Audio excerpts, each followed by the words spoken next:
First contact. Samantha Miller pressed her face against the viewport of the USS Horizon, watching the massive Kalari command ship grow larger with each passing moment.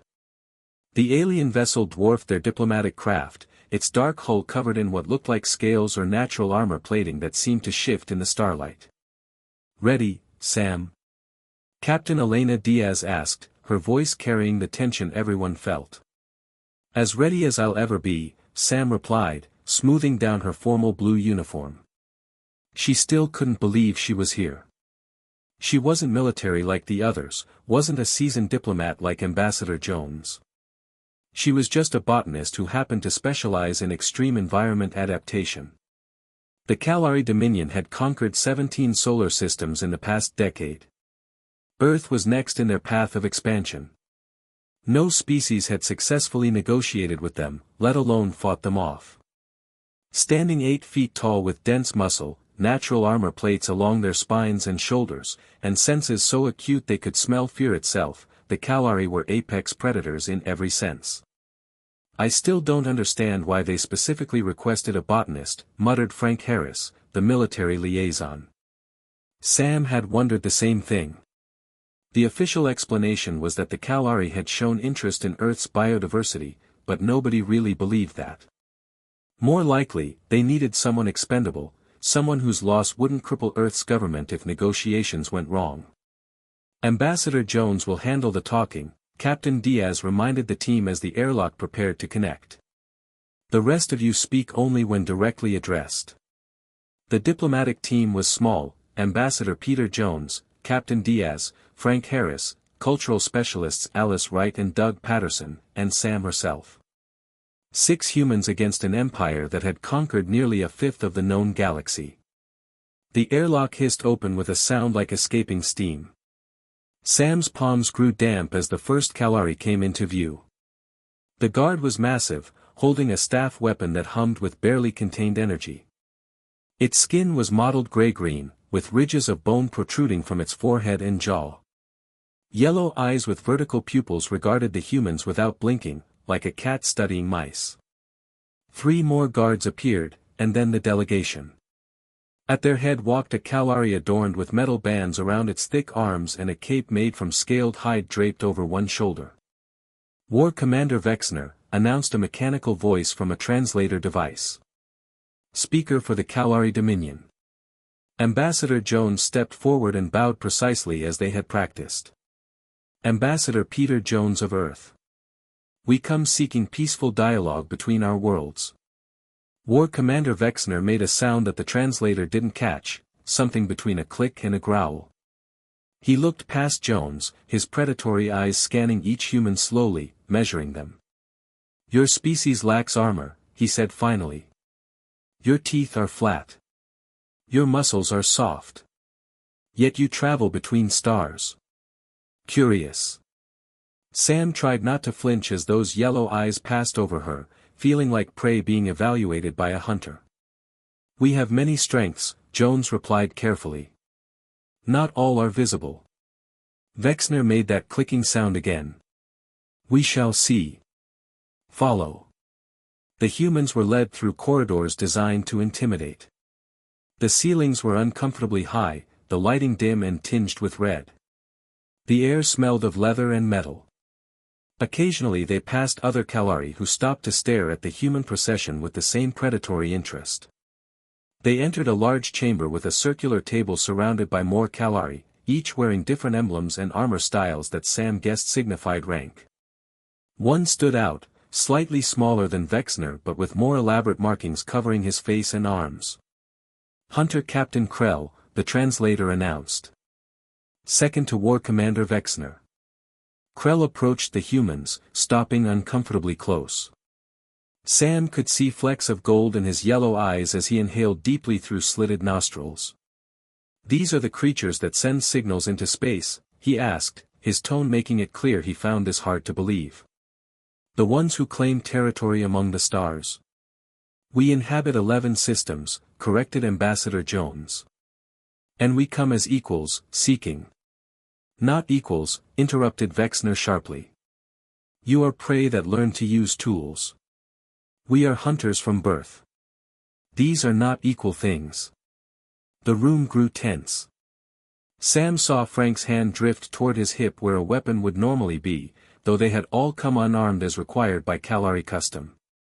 We may not have your physical strengths, Jones tried again, but humans have survived on a world with many predators. We understand adaptation and cooperation. Several Kalari made barking sounds that the translator identified as laughter. Show us these strengths, demanded a Kalari scientist from across the table. Prey often claim special qualities when cornered. Sam recognized the dangerous turn of the conversation. They were being toyed with, like cats playing with mice before the kill. Earth's intelligence reports had warned about this. The Kalari enjoyed psychological dominance before negotiations even began. Ambassador Jones was struggling, offering data on human technological achievements and cultural works. Vexner dismissed it all with a wave of his clawed hand. Any species can make pretty lies, he said. Something stirred inside Sam, not fear anymore, but a strange certainty. She had studied the limited information available on Kalari language and customs before this mission. Most experts believed their language was impossible for humans to pronounce correctly, but Sam had always had an ear for sounds and patterns. Without fully thinking it through, she stepped forward.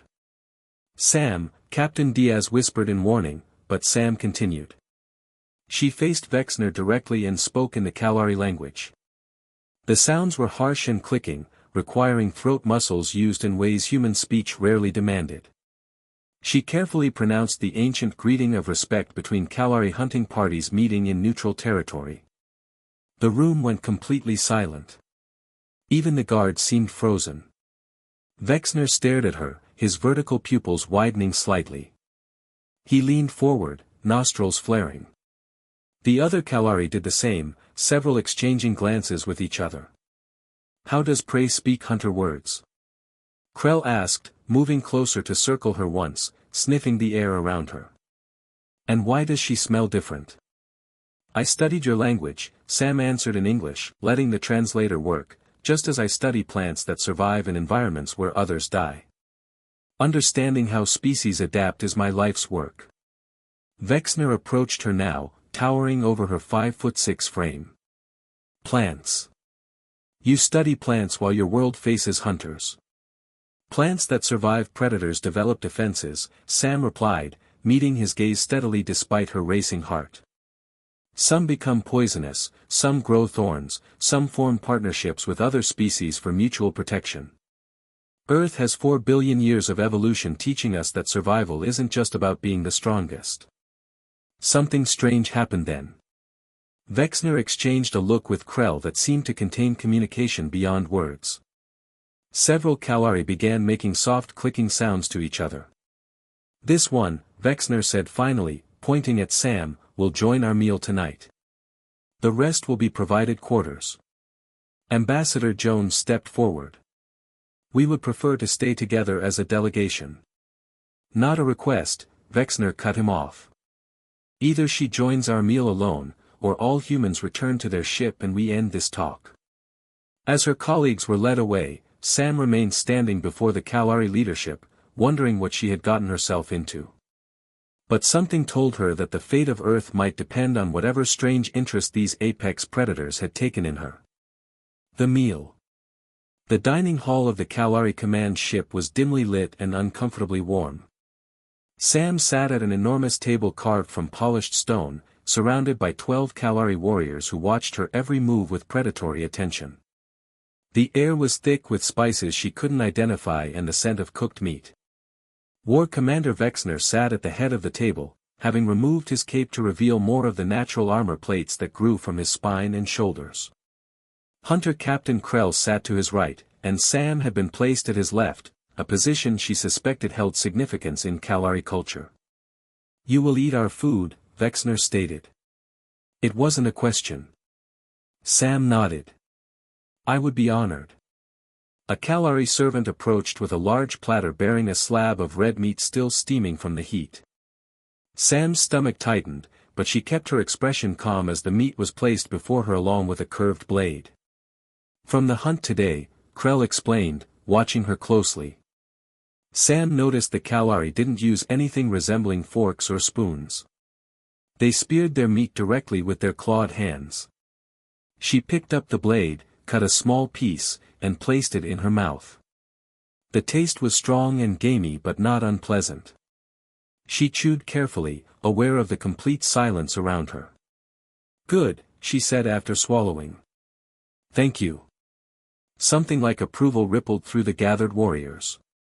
The meal continued with more courses, strange vegetables that had been charred over flame, a bread-like substance, and a bitter drink that made Sam's tongue tingle. "Tell us of earth hunting," Vexner said as they ate. "Your kind are soft. What do you hunt?" Sam considered her answer carefully.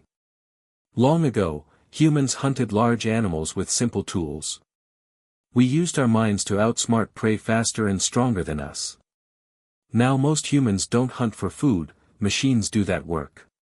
"Then how do you prove your worth?" asked a Kalari from down the table. "Without the hunt, how do you know who is strong?"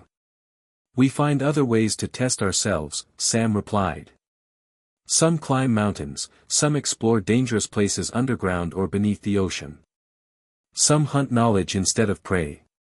"Knowledge cannot be eaten," Krell said, but he sounded more curious than dismissive. Sam smiled. "True, but it can keep you alive when nothing else will." The meal continued with Sam answering questions about Earth, human society, and her work with plants. The Kalari seemed particularly interested in how humans had developed advanced technology despite what they saw as physical weaknesses. "Your speech is unusual," Vexner noted eventually. "You do not fear us as the others do." "I respect your strength," Sam answered honestly. "But fear wouldn't help this conversation. Fear makes prey animals freeze or run blindly. Neither would serve my people well here." Vexner made that clicking sound again. Sam was beginning to think it was a sign of appreciation or approval. "Tell us more of these plants you study," Krell leaned forward. "The ones that survive predators."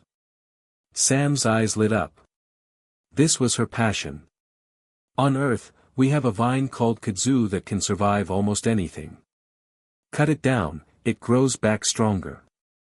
Poison it, it develops resistance. It adapts faster than anything trying to kill it can adapt to kill it." The Kalari exchanged glances. "And your people are like this vine?" Vexner asked. "In some ways. We're not the strongest or fastest, but we're incredibly adaptable. We survive ice ages, droughts, plagues, wars. Every challenge makes the survivors better at handling the next challenge." "Interesting," Krell mused. "Most prey species simply run when faced with hunters. Running only works if you're faster," Sam said. "We learn to do something else entirely." "Which is?" Sam met Vexner's gaze. "We learn to make the hunters want to keep us alive." The table fell silent.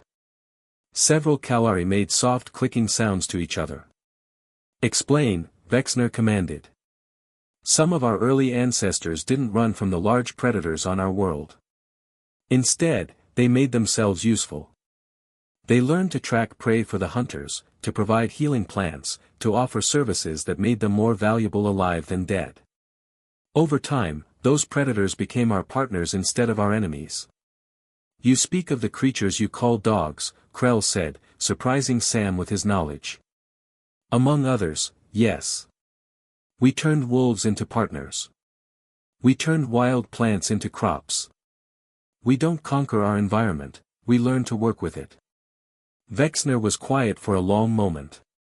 "Tomorrow," he announced finally, "we test your worth." Sam felt a chill run down her spine. "What kind of test?" Krell leaned forward, his golden-flecked eyes gleaming. "Razerclaw awaits." The other Kalari made sounds of surprise.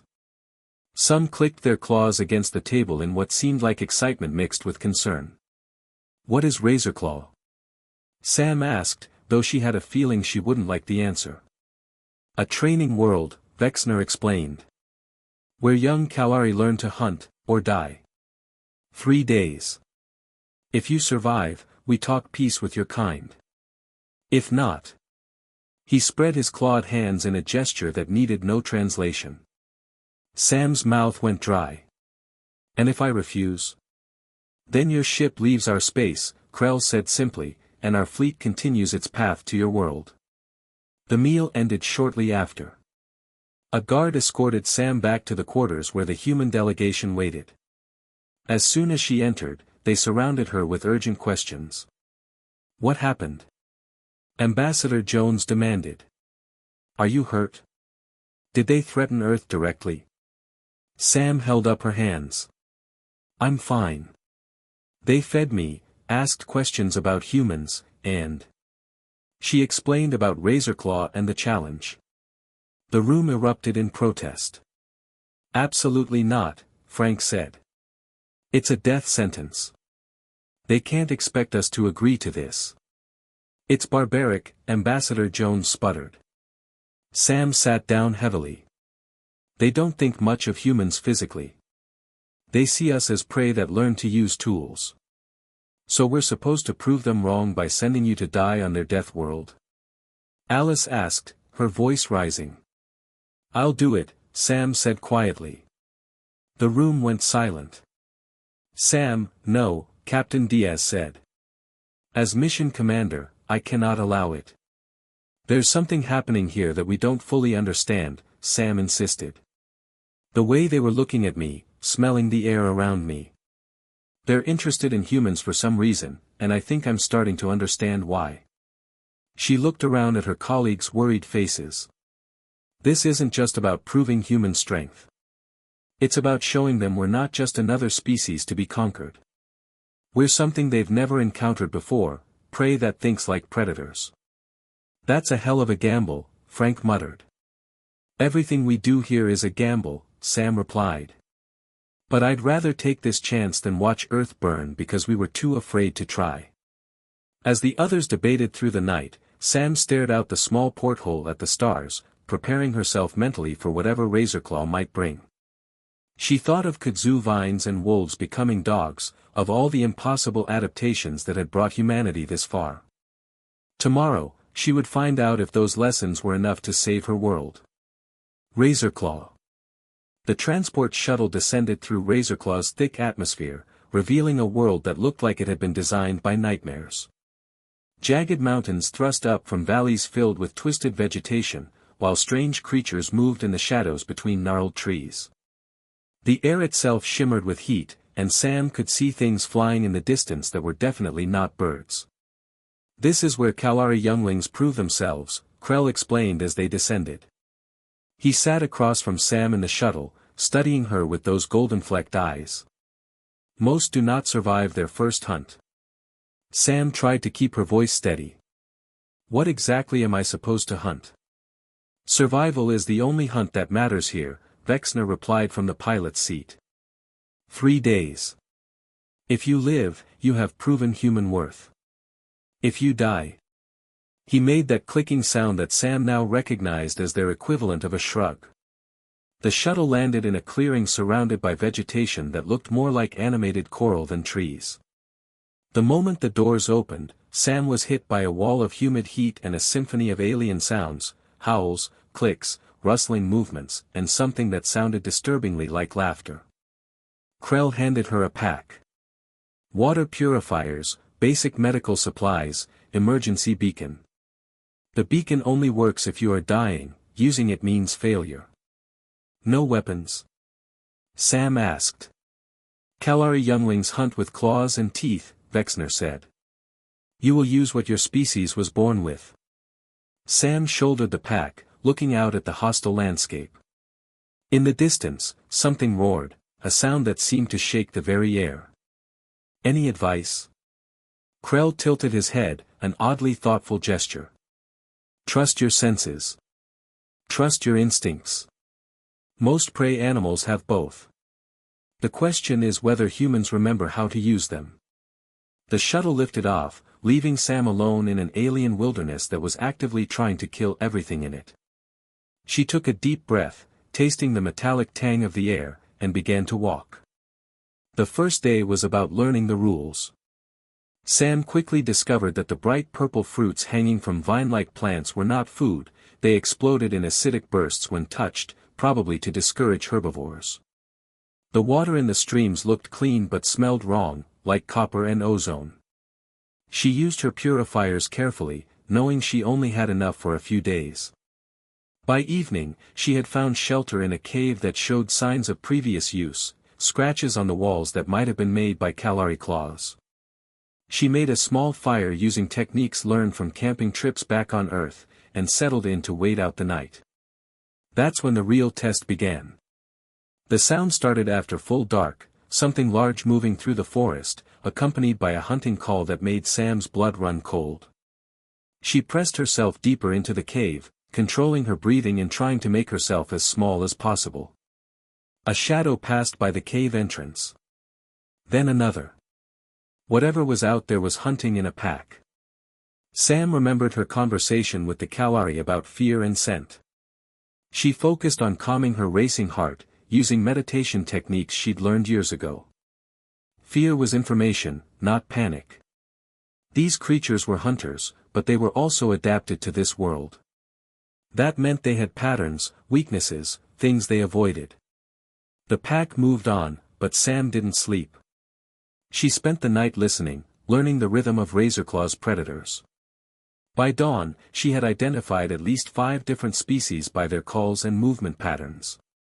Day 2 brought her first real encounter.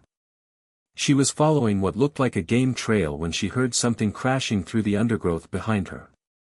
Sam didn't run, running triggered pursuit instincts in most predators. Instead, she climbed. The tree-like formations were perfect for climbing, with coral-like branches that provided multiple handholds. She scrambled up about 20 feet and looked down to see her pursuer emerge from the forest. It was unlike anything from Earth, 6 legs, covered in chitinous armor, with mandibles that could probably bite through steel. But it was also clearly built for ground hunting. It circled the base of her tree, clicking in frustration, but made no attempt to climb. Sam waited. And waited. After an hour, the creature grew bored and wandered off in search of easier prey. Patience, Sam murmured to herself. Not every challenge requires a fight. Day 3 brought the real test. Sam was making her way toward what she hoped was the pickup point when she heard something that froze her blood, the sound of a Kalari in distress. She found Krell trapped under a fallen log, his leg bent at an unnatural angle. His breathing was labored, and green blood stained the ground around him. Human, he gasped when he saw her. Why are you here? The same reason you are, I think, Sam said, kneeling beside him. She examined the trapped leg, her mind racing. This log is too heavy for me to lift alone. Then leave, Krell said, but there was no strength in his voice. This is not your hunt. Sam looked around, her botanist's training kicking in. She had noticed earlier that some of the vine-like plants had explosive seed pods, the ones that had nearly taken her hand off on the first day. If she could position them correctly. This might hurt, she warned Krell, then began carefully harvesting the most volatile pods she could find. What are you doing? Adaptation, Sam said, placing the pods at strategic points around the log. Sometimes the best solution isn't to be stronger. Sometimes it's to be smarter. She triggered the pods using rocks thrown from a safe distance. The explosions weren't large, but they were enough to shift the log just enough for Krell to pull himself free. He stared at her in amazement as she helped stabilize his leg with materials from her medical kit. You could have left me to die. It would have been easier. Easier, maybe. But not better. Sam helped him to his feet. On Earth, pack hunters don't abandon their injured. They adapt their tactics to protect the wounded. Together, they made their way to the pickup point. Krell leaning heavily on Sam's shoulder. They arrived just as the shuttle descended. Vexner's expression was unreadable as he helped Krell aboard. You found him, he observed. He was hard to miss, Sam said. That roar of his when the log fell could probably be heard from orbit. And you helped him. Of course I helped him. That's what thinking beings do. Vexner and Krell exchanged one of their wordless communications. Then Vexner looked at Sam with what might have been respect. 3 days in Razerclaw. You did not hunt anything. I hunted knowledge, Sam replied.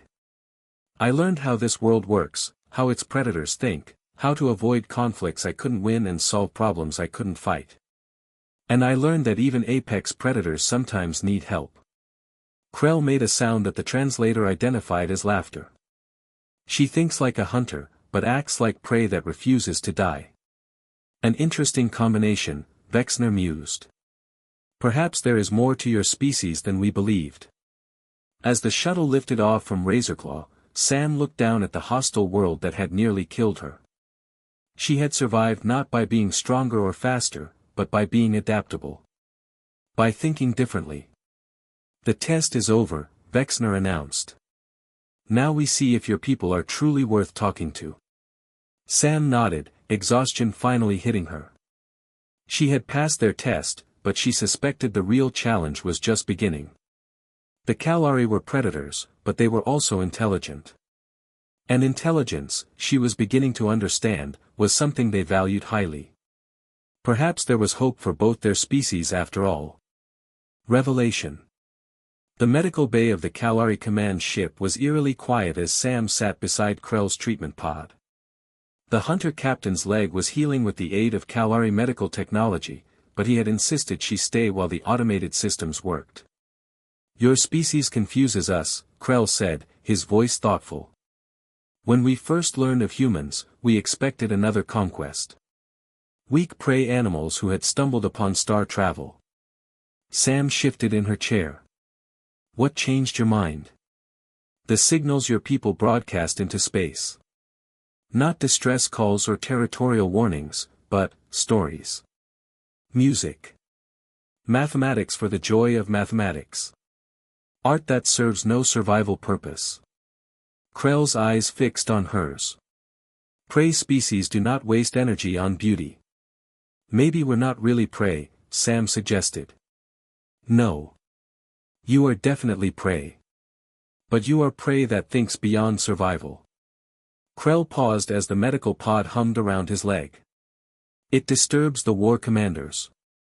A prey species that dreams is unpredictable. A soft chime indicated visitors, and Vexner entered along with several other high-ranking Kalari. Sam recognized the scientist who had challenged her during the first meeting, and what appeared to be a communications specialist based on the complex equipment integrated into her armor. The human has passed the trial of Razerclaw, Vexner announced to the gathering. But questions remain. The scientist, who Sam learned was called Thek, approached her pod with obvious skepticism. One individual surviving does not prove species worth. Perhaps she is simply an anomaly. Test me, Sam said, sitting up straighter. What do you want to know? Thek made a sound of amusement. Very well. We have studied your species' communications. Your art, your stories, your scientific achievements. Impressive for prey, but we have seen technological advancement before.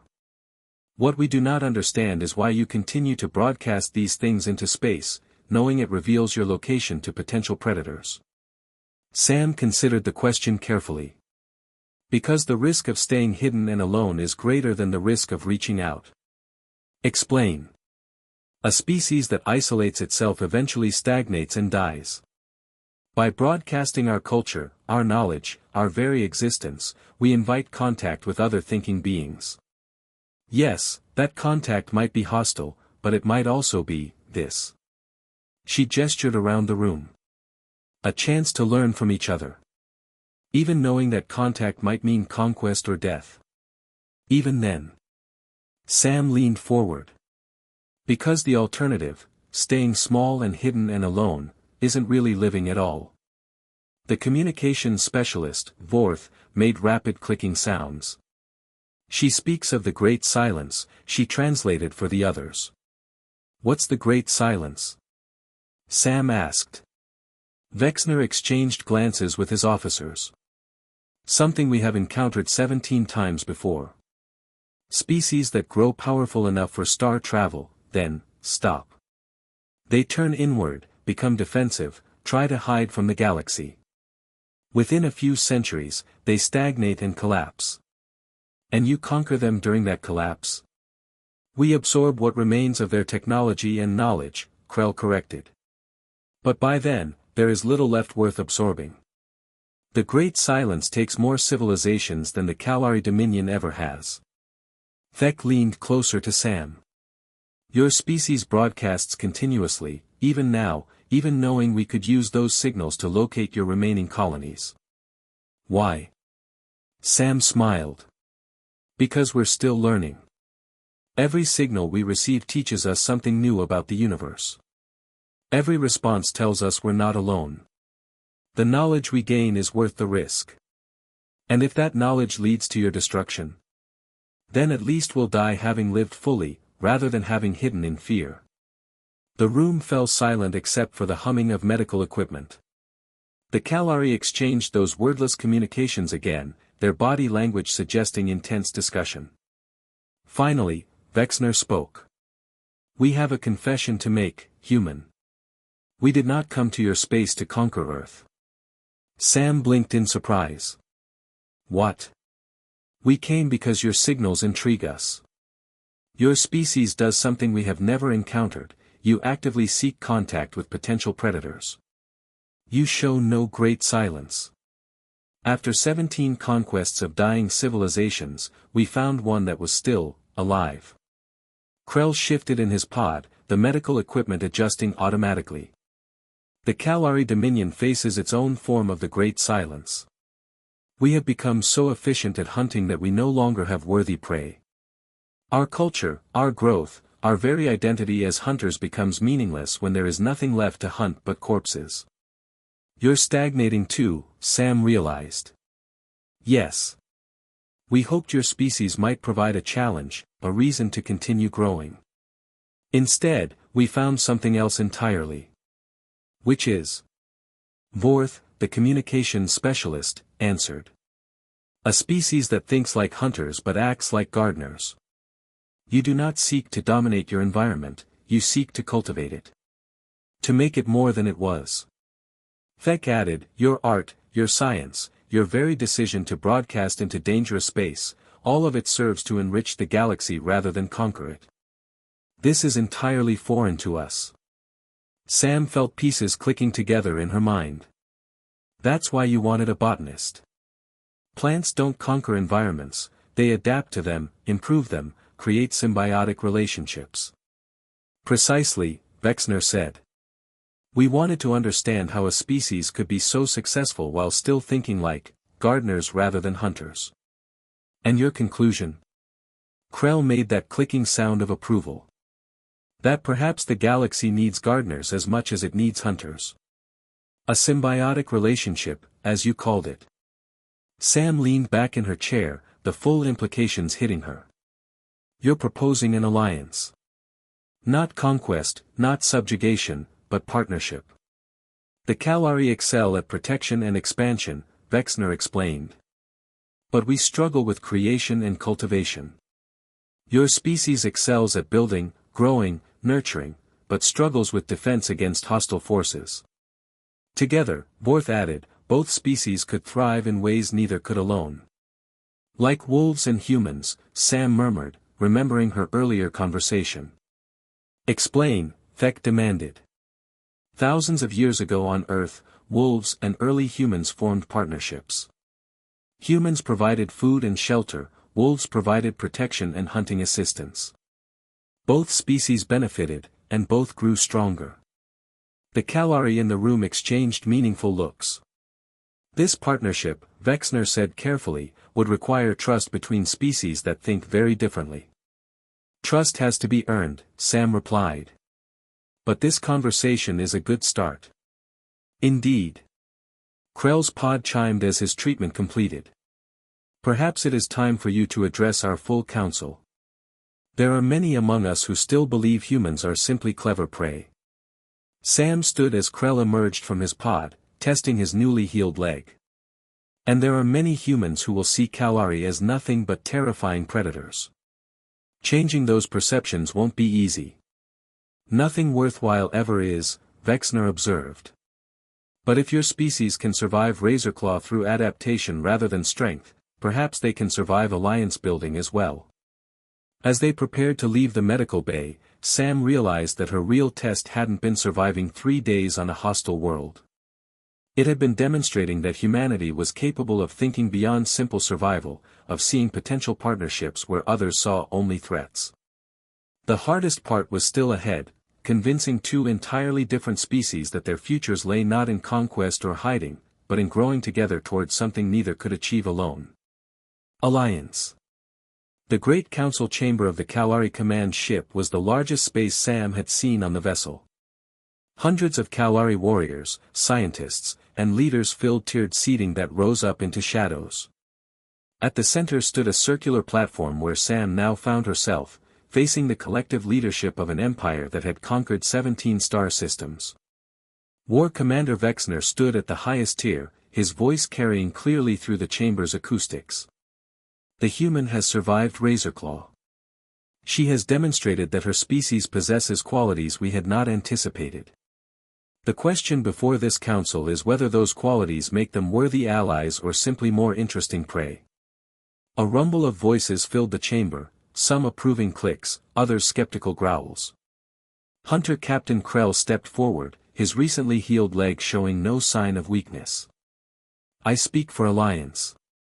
This human saved my life when she could have claimed victory by leaving me to die. Her species thinks beyond individual survival. One act of mercy does not prove species worth, challenged a massive Kalari from the military section. Prey animals often help their own kind. It means nothing. Sam stepped to the center of the platform. May I address the council? The chamber fell silent. Vexner gestured permission. You call us prey, Sam began, her voice carrying clearly through the space. And in many ways, you're right. Humans are physically weaker, slower, less naturally armed than Kalari. But we survived on a world full of predators by doing something that true prey animals cannot do. She paused, meeting the eyes of various council members. We learned to think like predators while acting like gardeners. We studied our enemies until we understood them better than they understood themselves. We turned the strongest predators on our world into our partners. We didn't conquer our environment, we cultivated it, made it serve our needs while serving its needs in return. Pretty words, called out a Kalari scientist. But what can your species offer the Dominion that we cannot take? Sam smiled. Growth. Real, sustainable growth, not just expansion. She gestured toward the chamber's walls.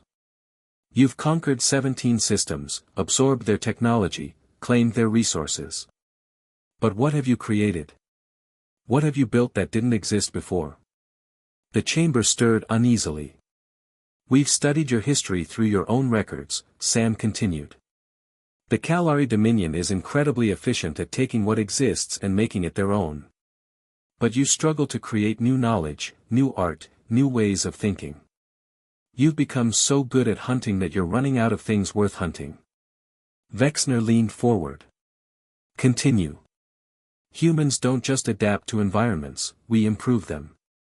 We take barren ground and make it fertile. We take wild plants and make them more nutritious. We take simple tools and make them into complex technologies.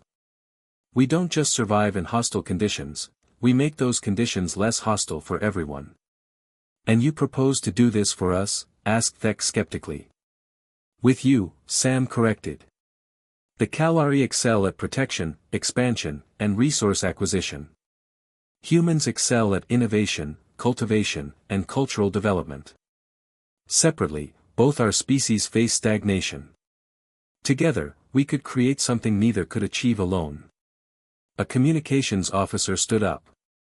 The human speaks of symbiosis, but what proof do we have that such a relationship could work between species so different?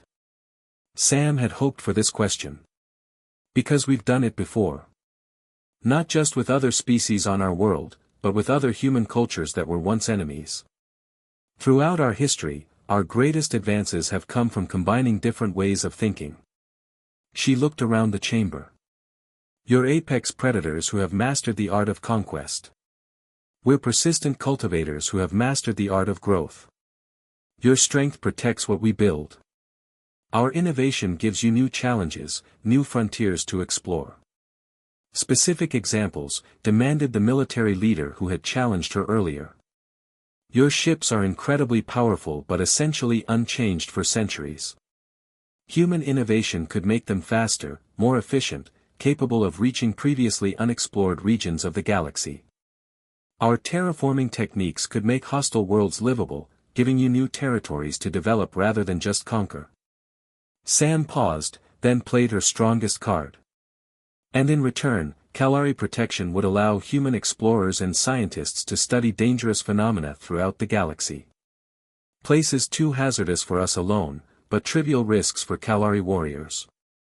Think of the discoveries possible when the galaxy's best protectors are partnered with its most curious explorers. The chamber buzzed with conversation. Sam caught fragments of debate, some excited, others skeptical. Vexner raised a clawed hand for silence. The council will debate. Human, you will wait with your delegation while we decide. As Sam was escorted from the chamber, she felt the weight of two civilizations' futures on her shoulders. Everything depended on whether the Kalari could see past their predator instincts to the possibilities of partnership. Hours passed. Sam paced the diplomatic quarters while Ambassador Jones and the others peppered her with questions about her time on Razerclaw and her conversations with individual Kalari. Finally, a guard arrived to escort them back to the Great Council. The chamber was quieter now, but the tension was palpable. Vexner stood at his position, his expression unreadable. The Great Council has reached a decision, he announced. By a narrow margin, we choose to pursue alliance with the human species. Sam felt her knees go weak with relief, but Vexner wasn't finished. However, this alliance must be proven through action, not just words. We propose a trial period, joint missions, shared projects, cultural exchanges. If these prove successful, the alliance becomes permanent. If they fail. He left the implications unspoken. Hunter Captain Krell stepped forward. I volunteer to serve as Kalari liaison for this trial period. The human saved my life. I would learn more of her species' ways. Sam found her voice. Earth will need time to prepare for such an alliance. Many of our people will be frightened of the Kalari. As many Kalari remain skeptical of humans, Vexner acknowledged. Fear is natural between predator and prey species. But both our peoples will learn, or both will stagnate. Ambassador Jones finally spoke up. What specific terms are you proposing? Joint exploration missions to uncharted systems, Vec replied. Shared scientific research. Cultural exchanges. Small steps, carefully monitored. Sam looked around the chamber at hundreds of predatory faces, many still skeptical, others showing cautious interest. There's one more thing we should address. The 17 systems you've already conquered, what happens to those species? The chamber fell silent again. An excellent question, Vexner said slowly. If humans can teach Kalari to cultivate rather than just conquer, perhaps those species can be restored. Given the chance to grow again under Kalari protection rather than Kalari domination.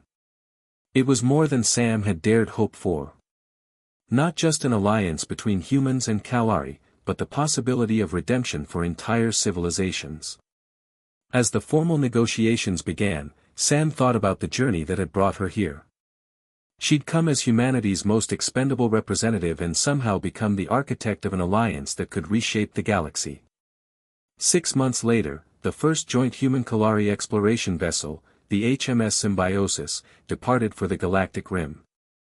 Its crew was half human scientists and half Kalari warriors, with Sam serving as chief botanist and cultural liaison. Hunter Captain Krell commanded the ship's security forces, while Captain Diaz handled navigation. The ship's mission was simple: explore strange new worlds, seek out new life and new civilizations, and prove that predators and gardeners could work together to build something greater than either could achieve alone. As Sam stood on the bridge watching stars whirl past at faster-than-light speeds, she smiled. The galaxy was vast and full of wonders, and for the first time in either species' history, they wouldn't face it alone. The alliance between apex predators and persistent cultivators had begun. Where it would lead, only time would tell, but Sam was confident it would be somewhere neither species could have imagined reaching on their own. Behind them, Earth and the Kalari homeworld were already beginning the slow process of cultural exchange. Ahead lay infinite possibilities. The girl they had called just a botanist had indeed earned the loyalty of apex predators, but more importantly, she had shown two species that strength came in many forms, and the greatest strength of all was the wisdom to grow together. The end.